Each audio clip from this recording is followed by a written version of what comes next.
Ladies and gentlemen, welcome to another edition, a long time awaited edition of Through the Ropes. I'm DJ JD. I am the baby. There we go. Coming at you live. We're excited because we have something to talk about. Something very exciting to talk about. What? Some point. Yeah, some point action. Wow. Let me tell you. How do you feel about Pois this past weekend? I almost lost my voice. Yeah, it was a little raspy, and when we left the Alpine Club the other night, definitely for a chilly night, warmed up there in the Alpine Club. Yep, very nice.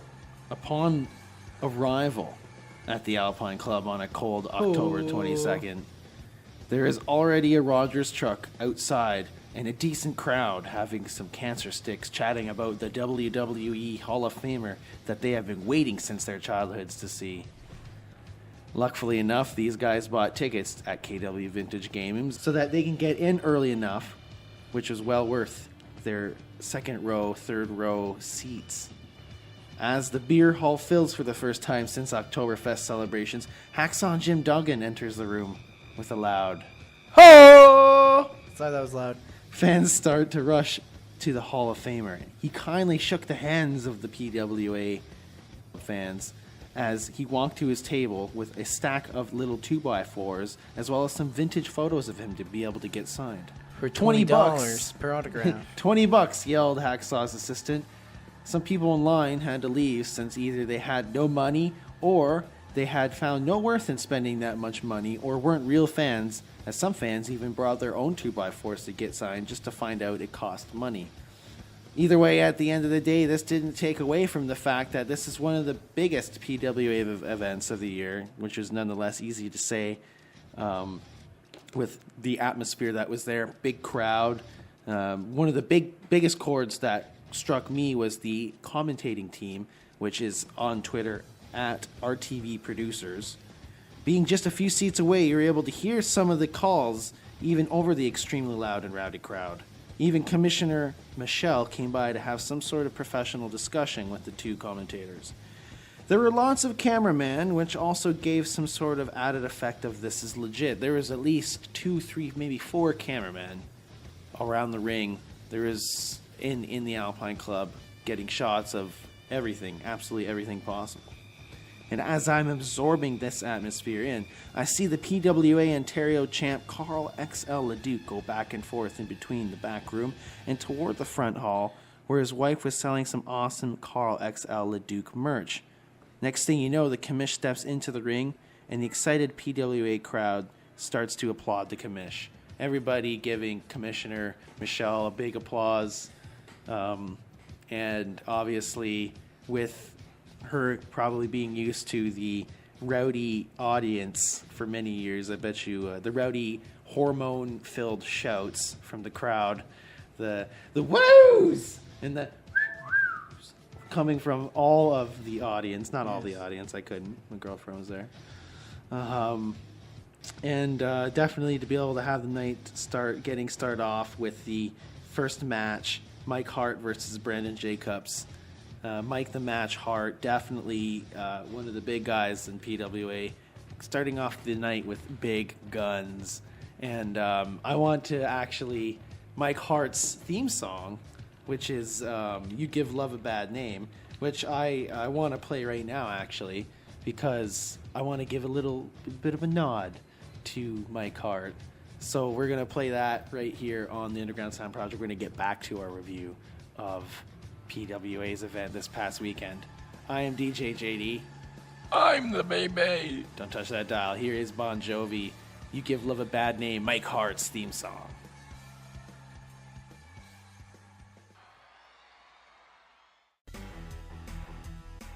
And that we were just listening to a very, very cool theme song, one of the coolest theme songs in PWA of Mike Hart. Now, Mike Hart went against Brandon Jacobs as the crowd cheered for Brandon.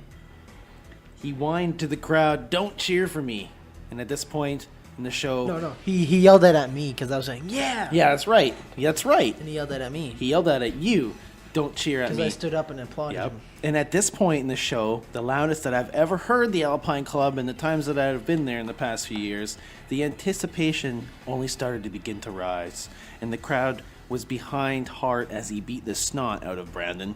And he ended up being able to put Brandon into the sharpshooter for the tap out, which Mike Hart left, obviously, that match on a good note, coming later out on the night.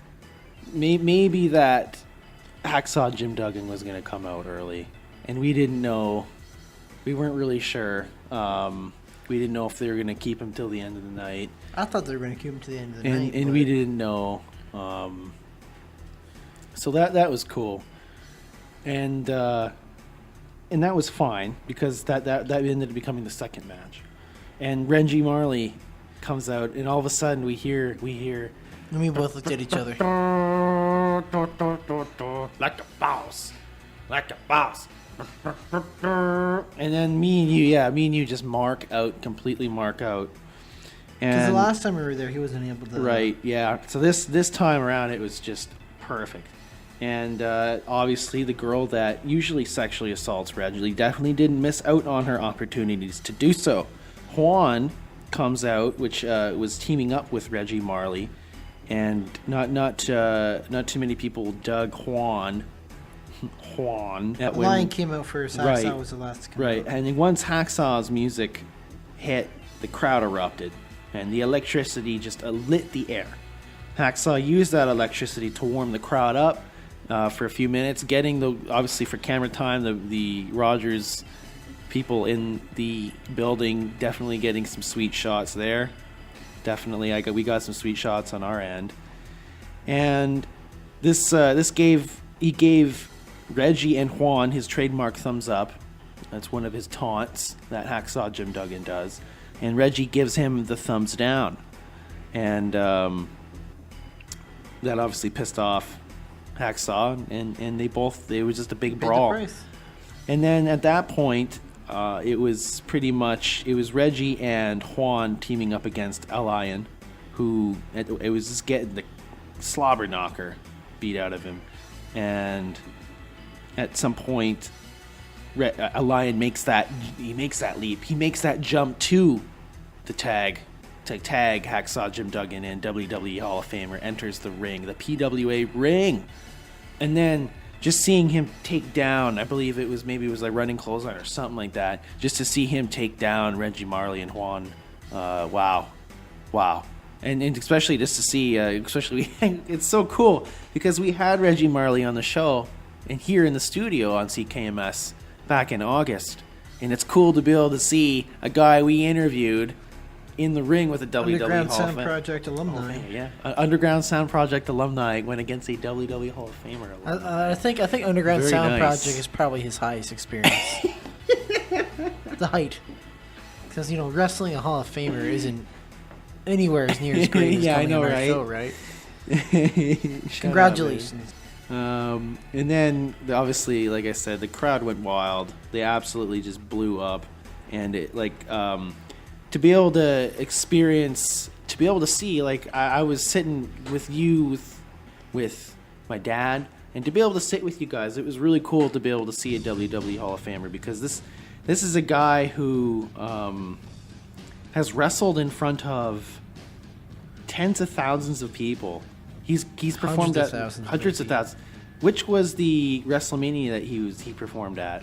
He's performed at many WrestleManias. Yeah. And here's a guy who has probably even won championships and who has been in many matches of different sorts. And we were able to see that. And it reminds me of when I listen to a vinyl record, or maybe when I drink some bottled pop or something. I experience the situation like it's vintage, it's original. And I definitely like that. Hacksaw, that was really amazing because he's the first ever Royal Rumble winner. So in tribute to that, I want to play two. Now I believe they lost, Reggie and Juan, but I still want to play Reggie Marley's theme song in tribute to TUSP alumni on going to the highest stage. So here is Slim Thug, Like a Boss, Reggie Marley's theme song.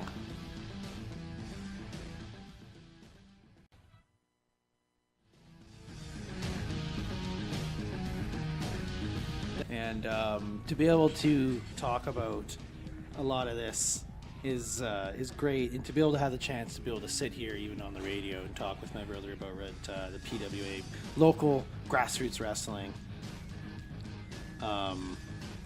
That's just awesome. That's just great, and it was so fun, and to be able to, just the money was so worth it. I mean, just the $20 just to be there was so worth it. Anyway, Corey Spade time. We just had him on the show. He comes out, and it was great. It was great. How did you feel when Corey Spade came out? I was a bit nervous, to be honest. Yeah, I wasn't sure what his intentions were on the show last Thursday. Yeah, because I don't know if, like, expensive equipment, you never know. Wrestler, he could have just snapped and destroyed everything. I thought he was hinting towards a retirement announcement. Yeah. And I was worried that was the case.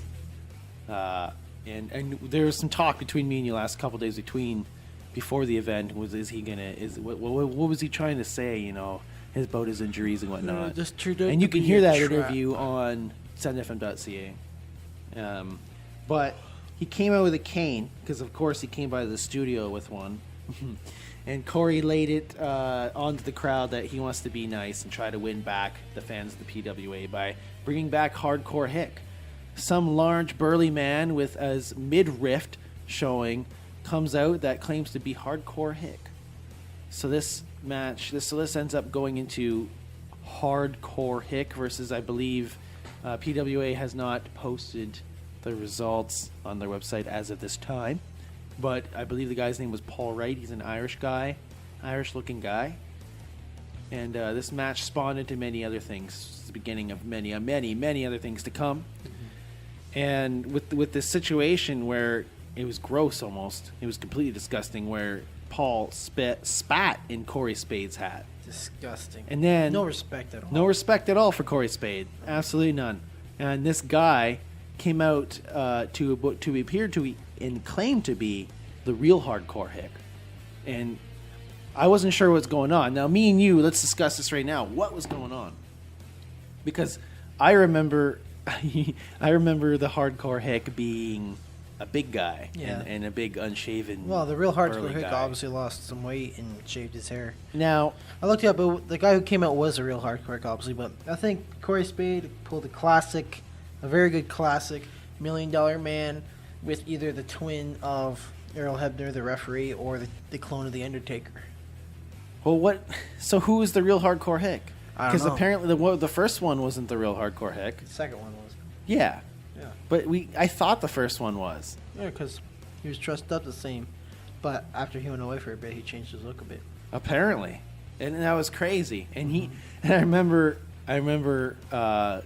when Hick came out, the fake Hick, I remember Corey laughing, and I was laughing because I knew that I kind of had a feeling it wasn't the real Hardcore Hick. And I remember him looking back at me, and I was like, "You SOB, you lied." He tricked us. He put a big trick on us, and that was fun that he came here in the studio to play up his little scheme. He used us. He used us as leverage on his scheme. Anyway, that was a cool match. Real Hick versus a masked guy. I don't know. I don't think that was not his name, but it was hard to hear the announcer over the loud PWA fans. Yes. Very loud in that Alpine Club. just Even fuck with the with it being so loud in the Alpine Club, you can barely hear over those PA systems. But this match, it was supposed to be a very violent match. I believe there wasn't there was no disqualification, or I believe there was no DQ in this match. Even Old School's out there, and something happened in the ring where someone hit each other in the hair. And Old School's like, Commissioner Michelle came out and said no DQ. Yeah. So the world lost another chair, and it was an awesome match, and it got very gruesome. Hick flew into the masked guy, and then he ended up getting stunned and then fell into the chair. and then Hick ended up like completely like squashing him while he was on the chair, and Hick put the guy in the pin. That was it. Old School made that pin, and as Old School made the pin, you could see on his shoe a tack from the night before at the red chevron. Yeah. And Guelph. yeah, that was pretty cool.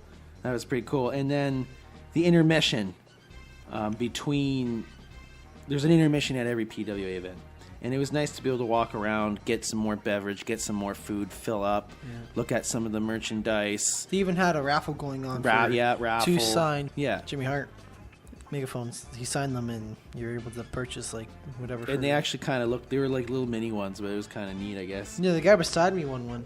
Yeah, and then so it was cool to walk around, talk to people, talk to the wrestlers. We chatted with Tex Lexus and the Lion Habanero, and they will be stopping off in the studio at some point in the next couple of months. And obviously at this point, Hacksaw probably already at Pearson, waiting to get the F out. Now he had an event. Oh yeah, he had a next day in Ottawa. Busy day. After that, the intermission was over. We ended up going into Mr. Atlantis versus Andrew Davis. And Mr. Atlantis being a very stripper-esque looking man. Yeah. Very, very built guy. He's very I proud love of that that guy. by the looks of He's it, such too. a good He's character. He's funny. And he came out to Andrew Davis came out to the Red Hot Chili Peppers song Higher Ground, and we're going to play that actually right now. How does that sound? Here is the theme song of Andrew Davis, Higher Ground, Red Hot Chili Peppers. You're listening to Through the Ropes, our review of this past Saturday's event at the Alpine Club.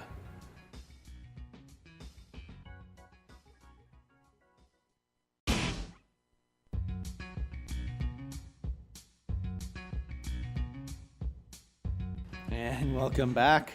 We are here on Through the Ropes reviewing this past Saturday's event at the Alpine Club, the PWA event, that is.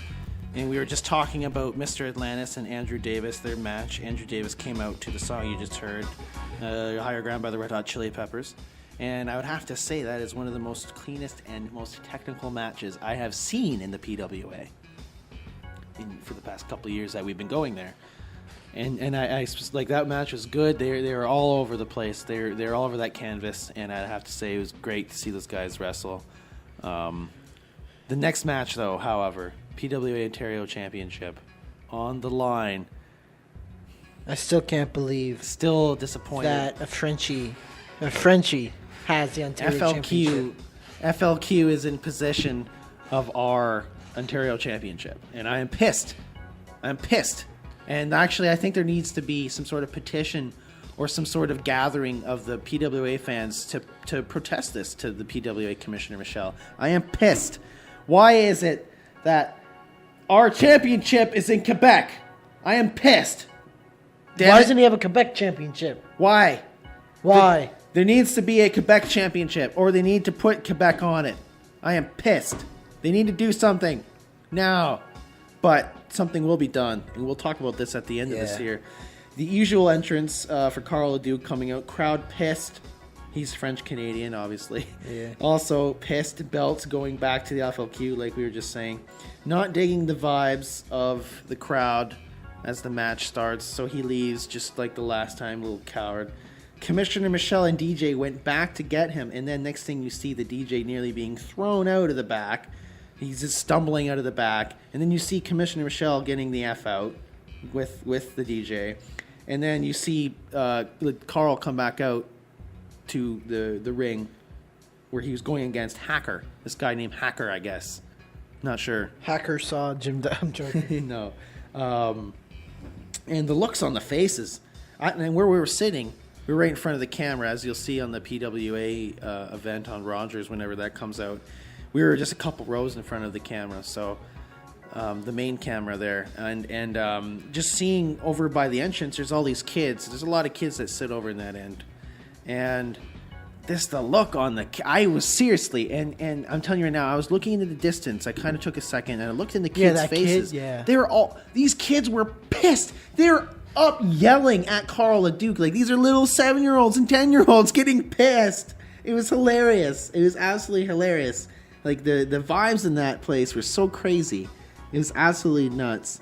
And then that stood out to me because that's a genuine feeling. A kid doesn't understand what's going on. It's a genuine feeling, and that's also how we feel as well.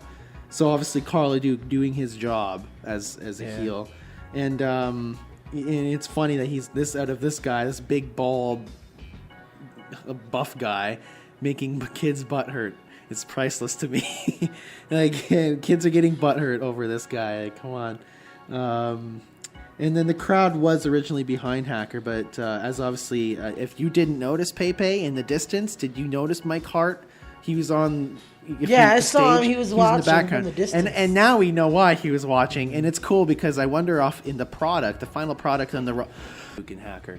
And during this match, you can see Mike Hart in the background, in the distance, not behind the curtains of the stage, but off to the right of the stage, almost behind the DJ, and you can see him just watch. And I questioned it, and there was a few close pins that Hacker had on XL, but Carl Duke turned the tables by a big booting Hacker and put him in the pile driver for a 1-2-3. But that wasn't it for the new PWA Ontario champ. Mike Hart then came back from behind the stage and came out to the ring while the French Coward runs away to the back. Mike then challenges him for a title shot at the event on December 3rd at the Alpine Club, which would be very cool to see. Now we know why Mike Hart was out there in the back watching. Commish Michelle comes back out and announces a 30-man golden ticket match for the event on December 3rd, it's almost like a mix of Royal Rumble, which is a 30-man match, and random people are drawed for the Royal Rumble, so it's 1 through 30, and you could be number one, and you could be forced to have to stay the whole match. It's happened before, but it's a bit of a twist on this one though. So it's that, and then the winner gets a special golden ticket, and this ticket is eligible anytime, any place, anywhere for the PWA championship. Any championship. So let's say I went in and I had the PWA championship, but I also want to get the BC championship. Right. I could do that. That would be cool. That's cool. And I think there has been times in the past where that's been taken advantage of. Yeah. And that'll be cool to see on December 3rd. And Commissioner Michelle setting up the final match of the evening, the PWA Tag Team Championship, and boy, was this a biggie. What was in store for the fans at the Alpine Club. It was Modern Day Warriors versus Loverboy Lenny Lilac and Lance Malibu. He's going by Loverboy Lenny Lilac now, eh? Oh, wow. That's what he's going by, Loverboy Lenny Lilac. But Lance Malibu was not medically cleared to compete. And so he had an injury outside of the PWA.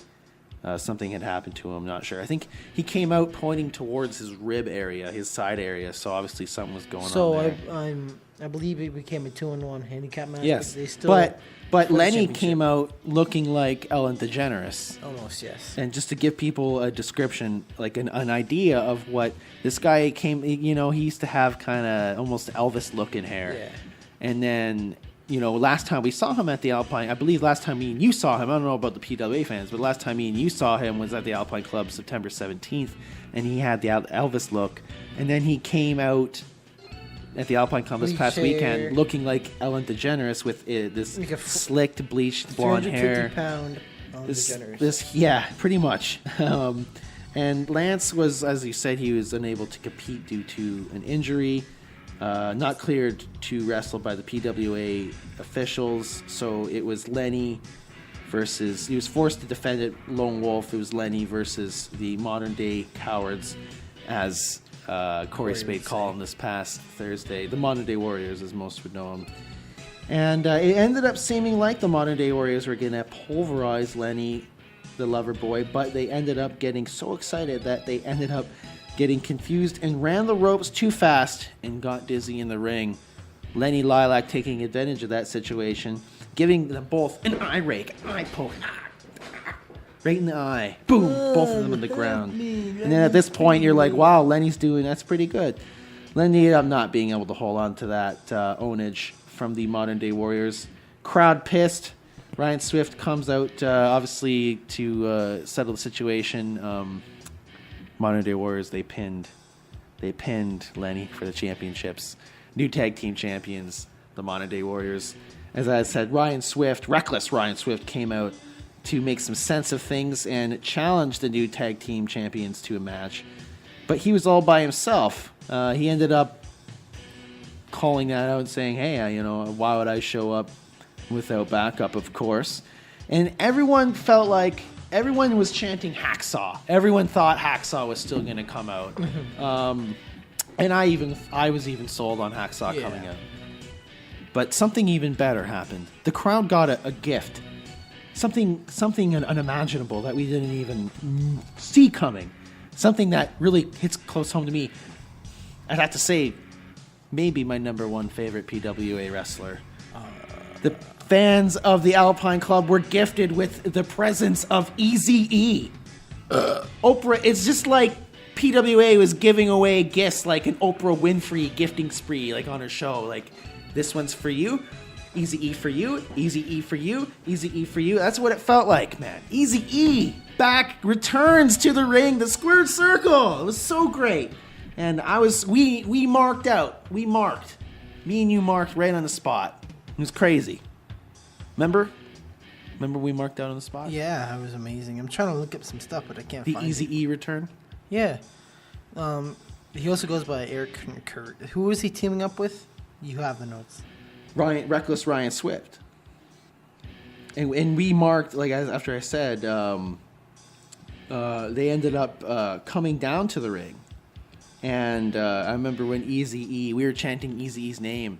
And I remember he gave us a nod. He gave us a smirk. Maybe that nod and that smirk was maybe because he recognized us from when we were chanting him the last time he was at the Alpine Club, taking the ring down on September 17th.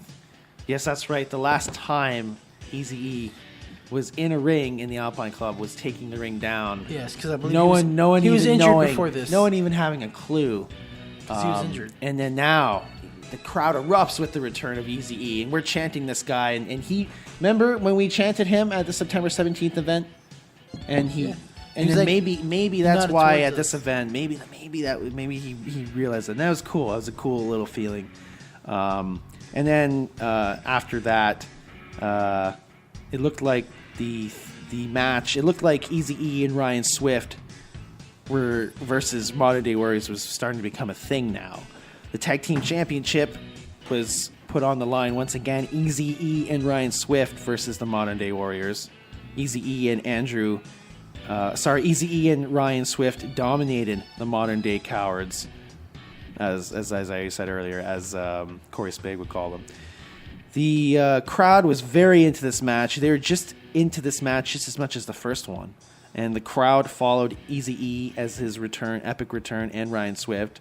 And they took on that courage from the audience and won the belts from the Modern Day Warriors in their first title match since winning the titles just moments before that. Eazy-E and Ryan Swift then held their new hardware high above their heads, very proud.